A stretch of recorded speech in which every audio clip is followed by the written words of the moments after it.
Before long they came to a young girl with the ribbon wrapped around her shoulders. She stood shivering in a thin, tattered dress. Next to her was a man in nice new clothes, who could not help but ask, "Where's your coat, young lady? It is much too cold to be without a coat." "I have no coat, sir," the girl said. "No coat?" he exclaimed, waving his arms in the air. "Everyone should have a coat, and that includes you.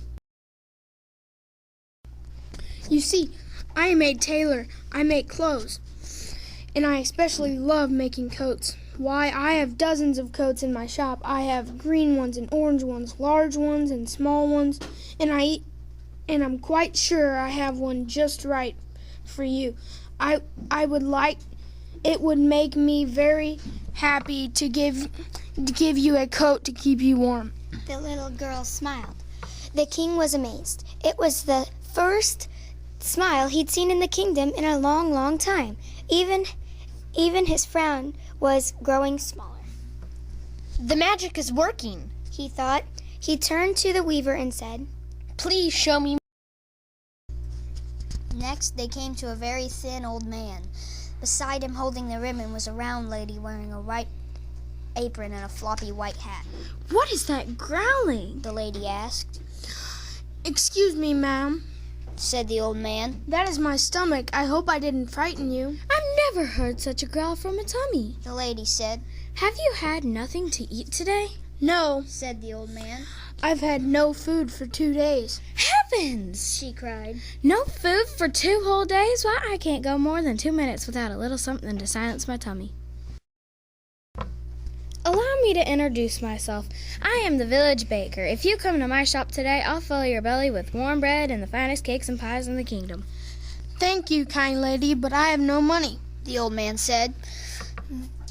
The baker thought for a moment. "My friend, I have an idea," she said. "I need someone to deliver my cakes and pies to the townspeople.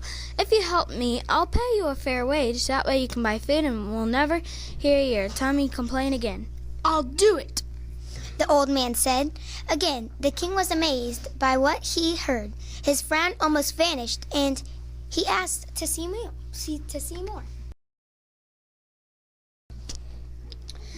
Soon they came to the crystal river, where 2 men from different nations, standing tall and proud, held their share of the ribbon. Neither man said a word. In fact, they were trying very hard not to notice each other at all. The men began to wonder how long they would have to stand there, holding the ribbon. "We may be side by side forever," Each man thought.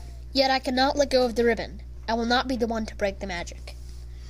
As time passed, the men realized that their stubbornness was silly. If they were going to be together for a long time, it would be much easier to talk rather than to ignore each other. Finally, the silence was broken. "I have noticed you have beautiful gardens on your side of the river," said one man. "You are quite a farmer. I would like to be able to grow vegetables like yours someday." "Thank you," the farmer said. "I see you have built yourself quite a barn. You must have cut the wood from the tall trees on your side of the river. You are quite the woodsman. I would like to grow a barn. I'd like to have a barn like that someday." The 2 men thought for a moment, and then each man looked at each other. "I have an idea," said the farmer. "I will give you some of my vegetables and tell you how to grow a garden like mine if you will show me how to build a barn like yours." "Show you how to build a barn?" exclaimed the woodsman. I can do better than that. Not only will I show you how, I will give you the wood with which to build it." The 2 men didn't ignore each other anymore. The very day they built a bridge across the river so they could share with one another. The king was delighted with what he'd seen. His frown was completely gone, and a big smile had taken its place. The weaver and the king made their way throughout the entire kingdom. By now, there was much celebration. People cheered, church bells rang, horns blew, and at long last the king could hear the laughter of children. The sadness was gone, and the kingdom was saved.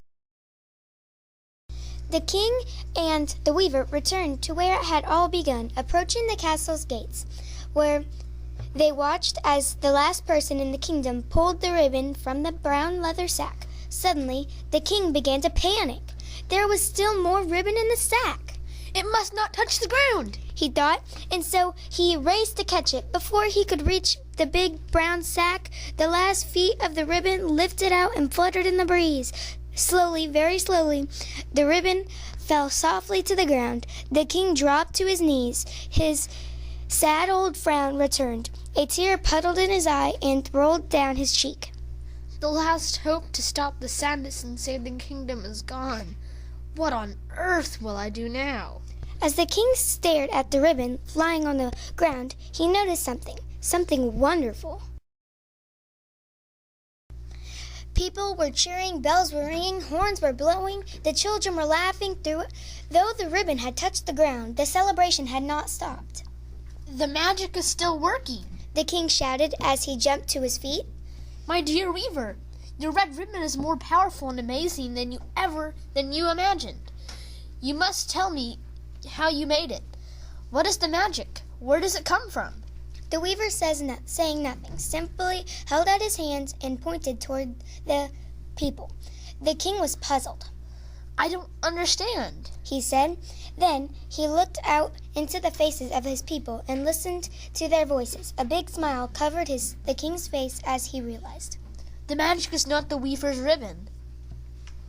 The true magic is in the hands and hearts of those who embrace it. And throughout the land, from the castle to the valley, from the crystal river to the big blue sea, one person turned to another and to another and to another with smiles on their faces and laughter in their voices. They sang and danced, knowing that the kingdom was saved and that as long as their hearts were joined together, they could conquer all sadness and live peacefully ever after.